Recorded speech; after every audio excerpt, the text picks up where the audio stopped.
con música, la de dos escuelas de prestigio que unen talento y esfuerzo.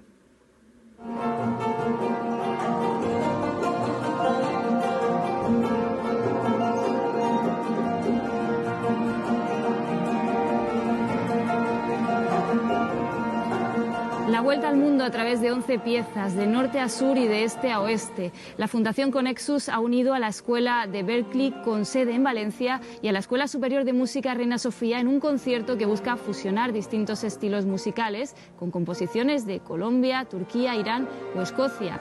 Además, los músicos que habitualmente hacen repertorios clásicos transitan otros registros. A mí este proyecto me ha ayudado a ver la música de otra manera, a disfrutarla de otra manera. Porque a veces los músicos clásicos, si pecamos de algo, es de ser un poco cuadrados.